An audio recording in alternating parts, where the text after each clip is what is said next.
నా ప్రియమైన బిడ్డా, నా మాటలు జాగ్రత్తగా ఆలకించుము. నేను ఎన్నిసార్లు చెప్పినా నీవు అర్థం చేసుకోవడం లేదు. ఎందుకని నేను చెప్పింది నీకు అర్థం కావడం లేదా? నేను చెప్పాను, నీవు నా మాట వింటే నిన్ను దీర్ఘాయుష్మంతుని చేస్తానని చెప్పాను కదా. ఇప్పుడు ఏడ్చిన తలకాయ గోడకేసి కొట్టుకున్న ప్రయోజనం ఉండదు. ఎందుకంటే వెలుతురు ఉండగానే దీపాన్ని సక్కబెట్టుకోమని సామెత చెప్పినట్లు నేను అనేకసార్లు మీతో చెప్పాను.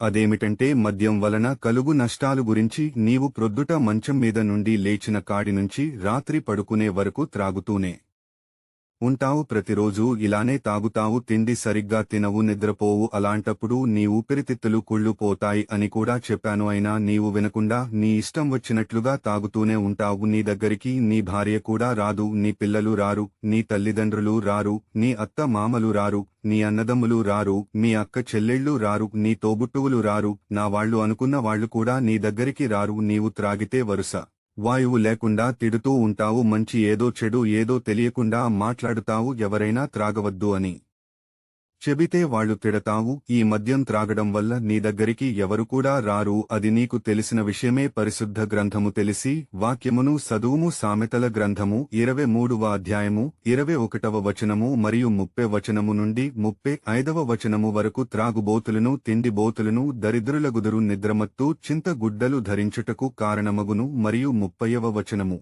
నుండి 35వ వచనము వరకు. ద్రాక్షారసముతో పొద్దుపుచ్చు వారికే కదా కలిపిన ద్రాక్షారసము రుసిచూడ, ఈ చేరు వారికే కదా ద్రాక్షరసము మిక్కిలి ఎరబడగను, గిన్నెలో తలతలలాడుచుండగును, త్రాగుటకు రుషిగా ఉండగను. దానివైపు చూడకుము. పిమ్మటది సర్పమువలె కరుచును, కట్లపాము వలె కాటు వేయను. విపరీతమైనవి నీ కనులకు కనబడును. నీవు వెర్రి మాటలు పలుకుదువు.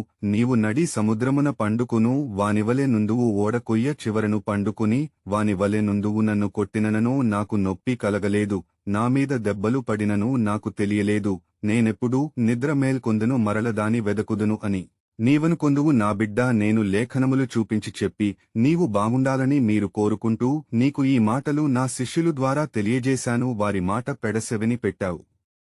వారు చెప్పే మాటలు నా మాటలుగా గుర్తించలేదు. నీవు ఇష్టం వచ్చినట్లుగా ఎవరు చెబితే ఏంటి, నాకేమి భయం, నేను ఎవరికీ భయపడను, ఏమైనా పరవాలేదు అని నీవు ఏం చేశావు? త్రాగడం, తినడం. నిన్ను చూస్తే అసహ్యం వచ్చేలా ఉంటున్నావు. చచ్చిపోతావు. నీ వలన నీ భార్య బిడ్డలు, నీ తల్లిదండ్రులు, నేంతమామలు అందరూ బాధపడుతూ ఉంటారు. నీ భార్య బిడ్డలు ఏమవుతారో నీకు తెలుసా? జాగ్రత్త సుమా, వాళ్ళు అనాథలు అయిపోతారు.